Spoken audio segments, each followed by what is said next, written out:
Alright, so the news is filled with people investing in Bitcoin, Ethereum, Dogecoin, to the moon, GameStop, woo! But maybe, just maybe, you should invest in companies that'll give you solid returns without risking the whole Bitcoin crash of 2018. I mean, the stock went from 16,000 down to 8,000. You pretty much lost 15%, and I don't know about you, but I really don't like giving up my money like that. And the worst part was that drop of 50% was in 2 months. Like, that's crazy. There was so much volatility in the market with that. But instead, wouldn't you like to make some smart choices? Like the best choice you're gonna hear all day is smashing that like button. But seriously, wouldn't you like to increase your wealth without all the risks and listening to all the internet stock buzz of what's gonna go up, what's gonna go down, what's going to the moon? Yes, of course, investing has a ton of risks. No risk, no reward. But stupid risks usually mean that you're gonna liquidate all your money, it's gonna be gone. So today I'm gonna go over the top 5 metrics that I use when looking at stocks to see if it's worth a buy. Let's get at it.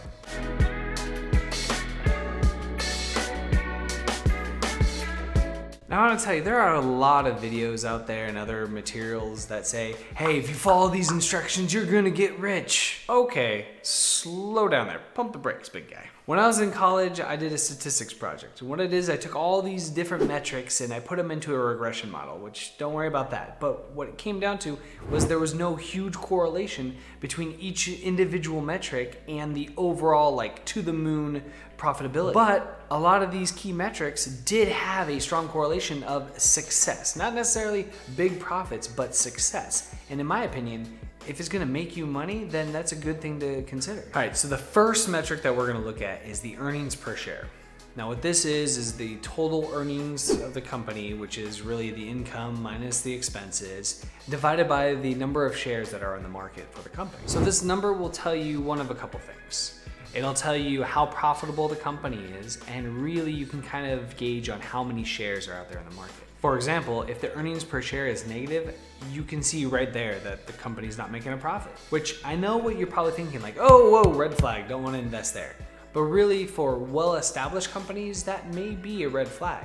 But for up-and-coming new companies, it's actually just how it goes. I mean, Tesla for many years was not positive in the earnings per share. So when looking at a lot of these companies that you want to invest in, you may be thinking, oh, these are all successful companies. Why are they so wildly different when it comes to their earnings per share? All right, let's look at 3 companies. We got Apple, Google, and Microsoft. So the earnings per share of each of these are around 4, 75, and 7. So what does that mean?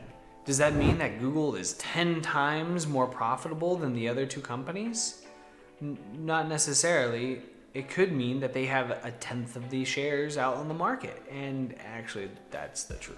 So the earnings per share are really what investors look at to see how profitable they are in the long term, and are they meeting their estimates. Like, investors will look and put an estimate out there to say this company's gonna earn an earnings per share of 4, and if they don't hit it, then either A, they went over and the stock jumps, or they went under and it tanks, and yet they're still very profitable. So this is one of the key metrics that I look at. And these companies with consistently positive earnings per share, these are the companies that are gonna build you your wealth. May not go to the moon, but they're not gonna be the next blockbuster overnight.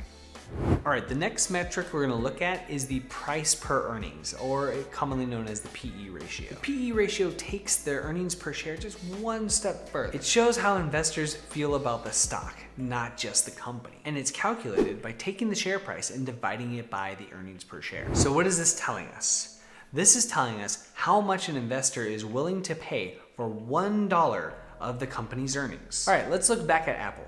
Apple has an earnings per share of 4.45, and the stock is currently trading at about $148. So that means the PE ratio is 33.35. Or in other words, the investor is willing to pay $33.35 for $1 of a company's earnings. So typically, investors are willing to pay more for their earnings if they see something big around the corner. All right, the next metric I want to talk about is a little unorthodox, and this is the price per book, or the PB ratio. And this focuses on the assets instead of the earnings. So you take the share price and divide it by the amount of assets the company has on the books. So in layman's terms, it's like saying if the company was to completely liquidate, it's gone, it's leaving, and they got to sell all of their stuff. How much would $1 of those assets cost based on the share price? All right, let's once again look at Apple. Now, Apple's PB ratio is 35.41, which means that an investor is willing to pay $35 for $1 of the company's assets. When it comes to big companies, it may not matter so much. But for small companies, this statistic is actually pretty big for investors. If the company tanks and they have to liquidate, then this gives a little assurance to the investors that, hey, your money may come back. So if the PB ratio is less than 1, that means your share is worth more than that $1 of assets in the company. So I consider the PB ratio when I'm looking at a lot of new companies that are a little younger, kind of like the Teslas were back in the day. Or if my friend comes to me and is like, hey man, I got this great stock you should probably check out. It's a new up and coming company. Like, yeah, okay, I'll take a look. All right, look, up until this point, we've focused completely on the past, what the company's done up until this point. We've looked at the past earnings, the past asset value, and the past stock price. Like, I'm pretty sure by the time you are watching this video, Apple's stock has probably gone up a bit. But the next metric I want to look at deals with the future. And this metric is the price to earning growth, or the PEG ratio. This takes the history of the company and kind of predicts like how the company is going to go in the future. It's calculated by taking the PE ratio and dividing it by the growth rate of the earnings per share year after year. So lower the PEG ratio, the better deal you're getting based on the past years. So this is particularly good when you have a couple companies that you're going in between and you're trying to figure out which ones you want to go with, and they're pretty much equal. This will say, okay, looking at the past, what are we looking at in the future? And so this is a good way to gauge which one to choose from. And the last metric I want to look at is actually more of a personal preference. It really doesn't indicate if a company is good or bad, but for me, it's something I look at. And that metric is the dividend yield. So if you're not familiar with the dividend, I kind of want to break it down just real quick for you. What it is kind of like a kickback that the company gives to the investors to say, hey, thank you for investing with us. Here's a little bit of money as a thank you. And it's usually paid out annually or quarterly, sometimes even monthly. So it's always listed as an annual percentage. So if you see 4% paid quarterly, that means it pays out 1% each quarter based on the share price. But of course, the company kind of dictates what it is, so it's not necessarily based on this share price, but the way it's listed, it's based on the share price, which doesn't really make sense, but it is what it is. Okay, so say you had a company with the stock price of $100 and it has a 4% annual dividend and it pays quarterly. So what does that look like? That looks like you're gonna get paid 1% of $100, so $1 every quarter for that entire year. And the reason I like this is it's just a little bit of passive income that helps just sweeten the pot when it comes to investing. When you purchase a stock, typically you're looking for it to go up in value, right? A little bit of appreciation. So this is just a little bit extra. So if you do a little dividend reinvesting, then really that's just adding to your appreciation. But I want to note that just because a company does not have dividends does not mean it's a bad company or that I don't want it. Let's take a look at companies like Amazon, Tesla, and Uber. Like, all these companies are doing phenomenally, and I have shares in all these companies, but they do not pay any dividends. The reason for this is a lot of companies will take that dividend and they will reinvest it into something new and big that they had planned. And on the other side, I want to caution you against these companies that have incredibly high dividends. Some of them pay over 1% per month, which is like, oh man, that seems great. But the thing is, that stock may creep down at a higher rate than 1% a month.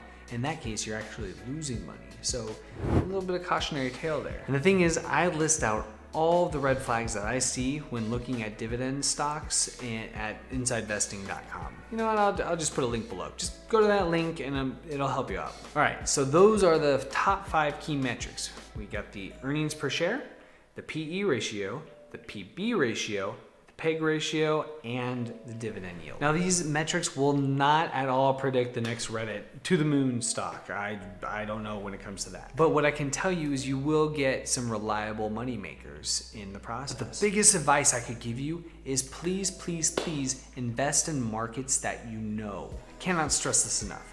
Like, look at car companies. I know car companies. I know American car companies. I know Ford. I know where Ford falls in the ranking of car companies. So when I invest in Ford, I feel like I'm making a smart decision. So when you're looking at companies, I want you to think, do you know the market and do you know the company? Do you know Apple? Cool. Do you know who the competitors are to Apple? Cool. So do you know the market and where they fit in this market? Yes? Cool. All right. Do they fit all these key metrics? Do they all look good? Yes? All right, have at it. And by the way, I should fully disclose, I do own stock in Apple, so There you go. Actually, come to think about it, I own stock in I think every company that we talked about today. But, good investments, I'm telling you. All right, so before we go, please comment below and tell me, what is it that you use when you're looking at stocks? Do you just read Reddit and hope that you're gonna get the next Reddit to the moon stock?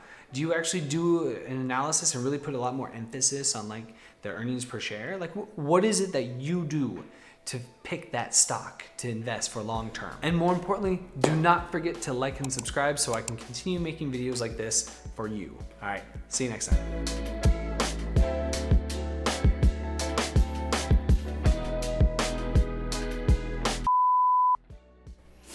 Bless you. Sorry.